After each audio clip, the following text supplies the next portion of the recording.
Hello, everyone, and welcome back to Latina Talking.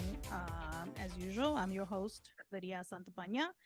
And today with me, I have a very special guest. Um, he is my firstborn, my first offspring. Um, what else would I call you? The best child. My favorite, Yes. Daniel, or Danielito. He's my firstborn. So I'm super happy to see you here today, Daniel. Welcome. Thank you for having me. I appreciate it a lot. You got it. And so we've been putting off recording this episode because things come up in the world, right? So, but we're here. So today we're going to talk about two interesting things that have to do with your life, things that you're, I would say, passionate about. The first thing is shoes, because you're a sneakerhead. Is that what it's called? Mm-hmm. Okay. Yeah. Yes. I'm a cool mom. And then the other thing, I categorize it as the car chronicles because, well, you'll tell the story, but for me, you went through the car chronicles, in my opinion, in what, like 48 hours? Something like that. Something along those lines. Uh-huh. And so that was impressive to me. And so I want you to tell people a little bit of the story about that because I thought it was wild and I like the fact that you had a good ending to it. I'm pretty very proud of you about that, by the way. Um, so Thank you, by the way. you're welcome. You're welcome. Um, I'll just introduce the stuff about your shoes first because I think maybe we can share this picture when we post Oh, no. the episode. There's only one. I think I have one picture of the first sneakers I bought you Mm-hmm. for a birthday. Remember when we used to do the balloons at the Mm-hmm. door and all They that were jazz? they were Green Lantern Converse. I remember it vividly. Yeah. See, I remember there were red Adidas. Hmm. Huh. We're gonna have to look for the picture and then see who's right or wrong. Then there's two pictures now. That's true. Because it was not the only time. Mm. There were shoes and other birthdays as well. So I'll look for the picture and then we'll share it with the people. So as far as back as I can remember, you starting your love for shoes is probably, I'm gonna say 7. Would that sound accurate to you? I'm not really sure, to be completely honest, Okay. because yeah, I was interested in them and then things of that nature, but I was like, I'm a kid. I didn't have too much money to just go spend on some Jordan. So Yeah, because like what the hell with all that money? Like, can you let's start off with that? Why not? Like, what is the rationale behind the amounts that people pay for cars for shoes? Um, it's majority of its history. So like Jordan's in specific is he's in my opinion the greatest player of all time. So Mm-hmm. like a lot of his shoes have multiple meanings behind them. Like there's different colors that mean different things, so it makes them more valuable. Some are like less like they don't make as many, so they're more Mm-hmm. rare. So that's why they're more expensive. Oh, Um, they're like special edition. yeah, like that, like rare. Oh. Um, How do people know that though? Because like I don't know that. they usually like well with social media nowadays like it's usually in the comments or people are already talking about it. They're like they only made this certain amount, it's gonna cost this much x amount to get these shoes. Mm-hmm. So yeah, but like a couple like Jordan, he had 6 different championships. That means he won 6 different championships and 6 different shoes. So Mm-hmm. those 6 different shoes alone are I could, like you could see why they're so expensive. And when it's like such a high caliber player like him, they're bound Mm-hmm. to just go up in price. If you count inflation into it, True. because it's been years since he's been in the league, so Mm-hmm. they're only going to become more expensive every day. Wow. So that reminds me of the movie with Matt Damon and what's the name of the other dude? His best friend, um, Ben Affleck.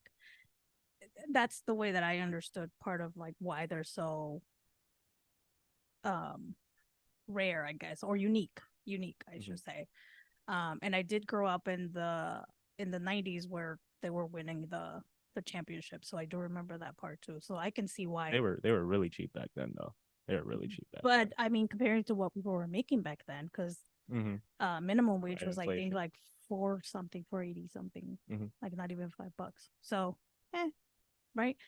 Um, so I know I asked you today to bring your favorite top 2 shoes and to talk to me a little bit about it because I want to learn some new things. So I'll show the shoe and then you tell us about it. Cool. Mhm. All right. So these are court purple ones. Jordan ones are my favorite silhouette. So I don't know. I like these shoes a lot. They're not the most comfortable shoe, but you know, good A to B. You can put it on with almost anything. You could wear it with the suit. I mean, obviously you shouldn't, but like you could if you wanted to. Mm-hmm. The reason I like them so much is because it's kind of a not necessarily an outlandish color, but it's outlandish with a touch of subtleness with the white and the black. So you can have an all black fit, all white outfit, and it just works. Mm-hmm. Do and these are high tops. Mm-hmm. Do they sell the other kind in this same like a lower cut? They have mids and they have lows, but me, I don't go for them because the difference between those is that they don't have this Nike Air tag on it. So mids have a Jordan tag, and so do the lows. So I generally go for highs instead. And I Because the just tag is important to you. yeah. Cool. I like the color. Mm-hmm. I me majority of the time. Well, I'll get into it when we show the other one. Okay. So that's the purple one. Mm-hmm. Name again? Core purple ones. Core purple ones. I can't remember if they're the 2.0s or the 1.0s. Oh Jesus Christ! So there's two of them. Mm-hmm. And then here's my daily, same shoe except in blue. Uh, yeah, I mean, I'm like I said, they're really versatile. I can And, tell they're your favorite. mm-hmm. And as I was saying, like I like to mismatch my laces. So on both of the laces you saw on both of the shoes you saw colored laces, but on each of the other shoe they're black. So they're just mismatched for the most part. So And I do like that one shoe you have the color of of the shoe, and then the other shoe I have black. black, Majority for my ones. and it's got the thing that Mm-hmm. you like. Right. Okay. So these are The beaters, my beaters. your Oh, beaters. I can't remember the colorway off the top of my head. I think they're Royal something highs. I'm not really sure. The Uh-huh. the thing about the sneaker community is that it's not necessarily the same as it used to be. Like it used to be like really inclusive and like everybody was nice and all that. I mean, and it's kind of still like that today, but the way the market is now, it's just so expensive and everybody trying to make a quick buck off somebody else. Mm, So like everything yeah. is just a little bit different now. Like in like 2016 and 28, not even 2016, like 2014 and maybe 2018. Mhm. That's when the sneaker game was at its best, and that's when I was reselling sneakers the most. Yeah, I'm glad you went there because I think one of the things that it took me a while to understand because your mom is old.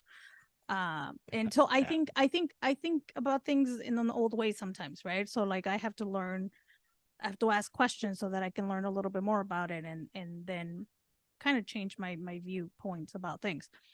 So why don't you share with us um your business, because to me you've always had, I don't want to say blood in you, or like I just have always seen this natural entrepreneur in you.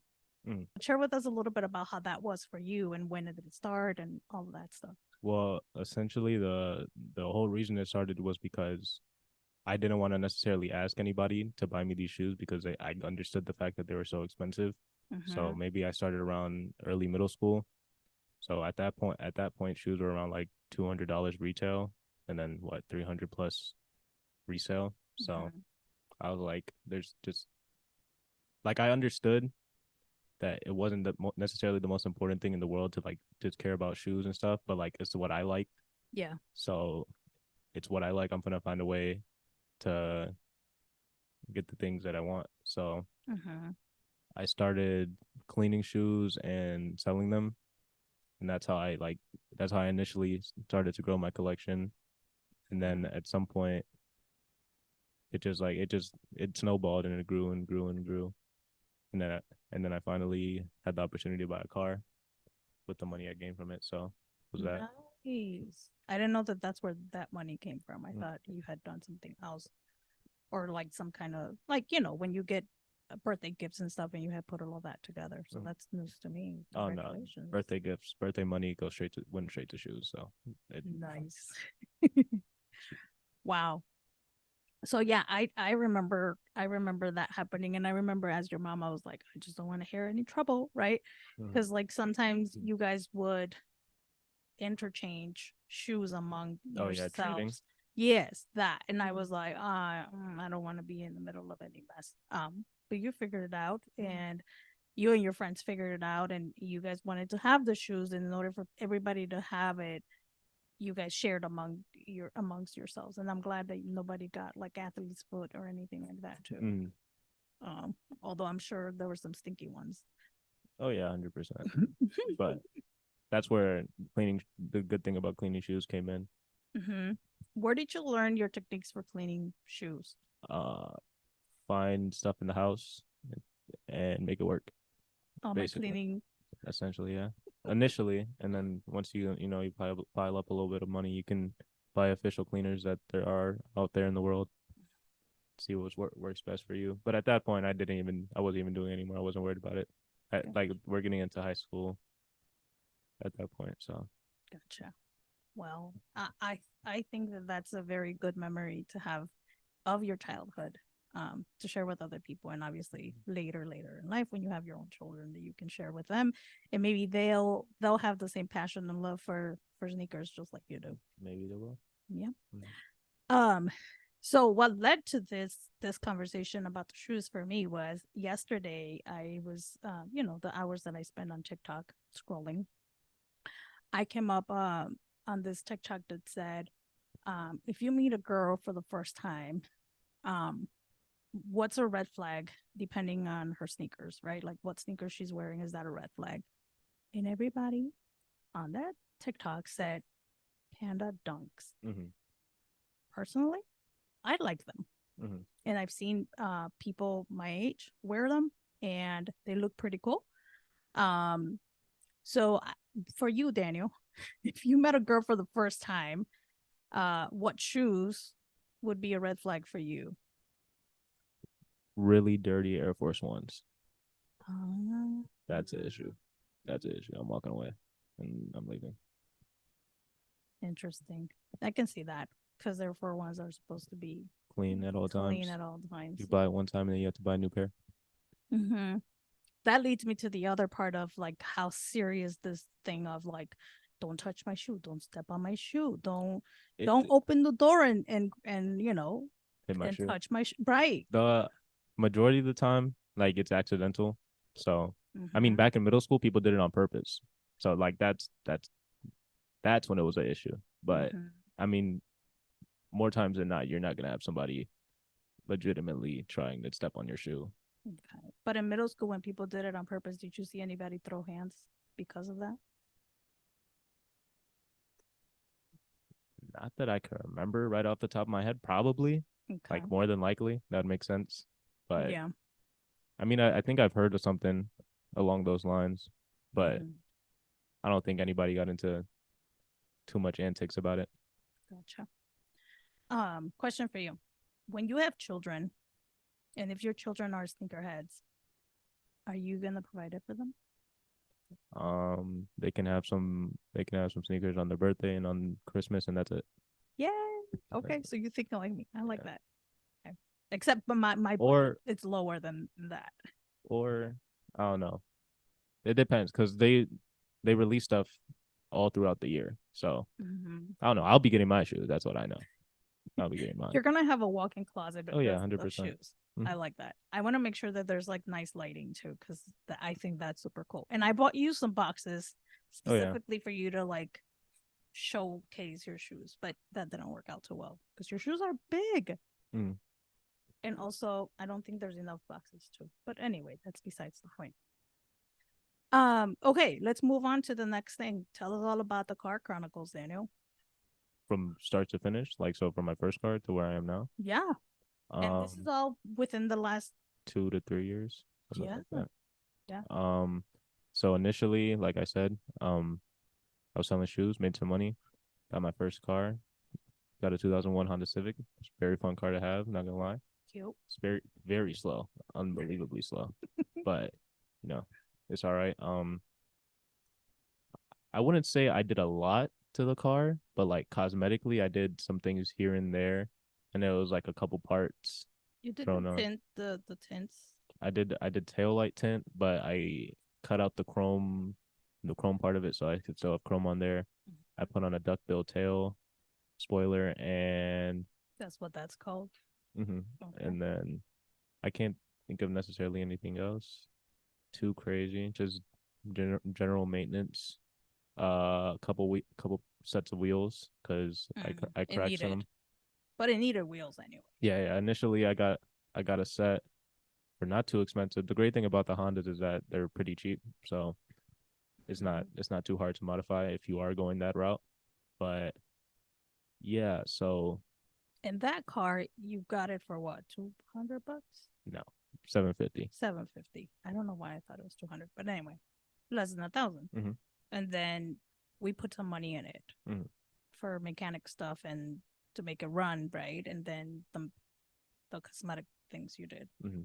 Okay. I got a set of wheels, my first set of wheels, and then I think it was last winter, and that was like maybe a year and a half into owning the car. I spun out Mm-hmm. and I went over a curb and I cracked only one of my wheels. So then I had to get another set. Mm-hmm. So it was that. Then let me think. That was the month you learned how to drive in the snow. I no, I mean I already knew. After that, there was a couple like fishy times on the roads, like where the back end of my car would swing out, but I had it under control after that Okay. first time. So, Okay. but yeah, I got another pair of wheels, and then what's it called? I met this guy at one of the places I was working, and he said that he was in the market for a car. So I said, at this point, I was about to leave that place, that workplace. So I told him, if just take my number down, if you are interested, just let me know. Mm-hmm. So about a month or two ago, I ended up selling that to him. No, not even a month or two ago, maybe like less than a month ago. I ended Yeah. up selling it to him, and then I went and bought another one of the same car, Within freaking like 48 hours. within like, yeah, 24 to 48 hours. Went and got another one of the same car. I got in a manual this time because the first time it was automatic. So the great thing about the manuals is that you can do a lot more to it engine wise, but Mm-hmm. that didn't last too long. Within the day after that, I sold that car, and then I got a 2007 BMW 328i, and I, it, the goal from here would be to go to an M4. That's the big goal currently. But there wasn't too much that has to be done to the 328. It's rear wheel drive. It's tan interior, so I plan on changing everything to black interior. I've currently changed the door cards to black door cards. I saw that. It needed a new bumper, so I You put got in that too. yeah, I put a new bumper on it. I have a couple other mods planned for it. I have a M Sport steering wheel on the way, and along with like the rest of the black interior. So it should be a fun build. Within the next couple months, though, it should be gone though. I should be selling it to one of my Nice. friends. So Nice. I'm gonna do that, and I don't know. Time to figure out what the next step is Mm-hmm. in terms of cars. So Yeah. And I think you're learning with this whole switcheroo stuff that's going on. You're also learning new things about cars, right? Like, well, you knew these things because you think you took a class in high school, but you're actually doing them yourself. Does that make a difference for you and like your love for your car? well, I mean, I've always been a hands-on person for the Mm-hmm. most part. So I would say initially, like before I even had a car and all that, initially I was looking at those Civics to begin with, and then I ended up getting a newer year than the one I wanted. So essentially, I don't know where I was going with that. Um, Your love for the car after putting your hands on. yes. So, like I said, research is a big thing.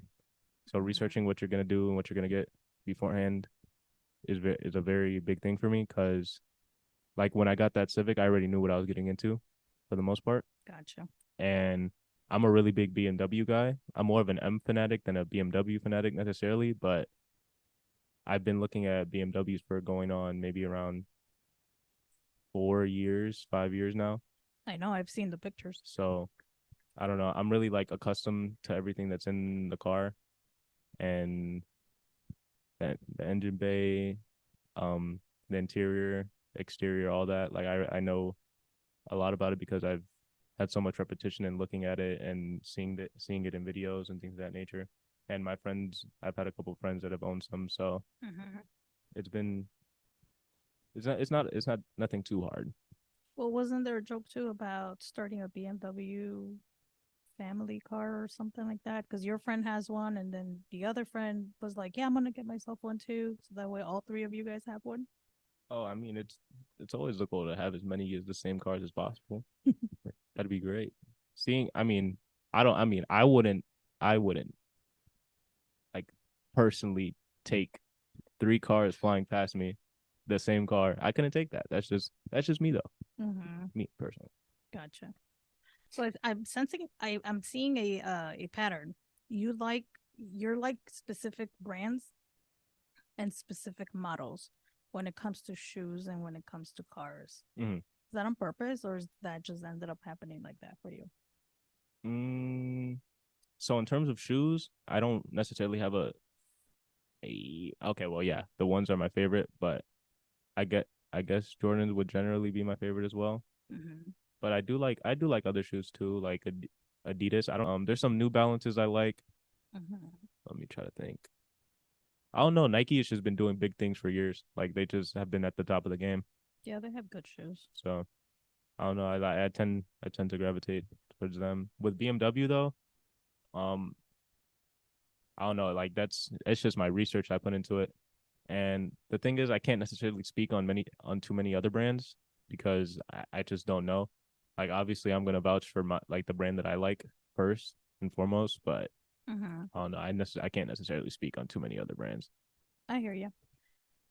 I hear you. Well, if you want to get somewhere, then you better be wearing some Jordans and you better be driving a BMW if you're Daniel. Literally, Period. spitting.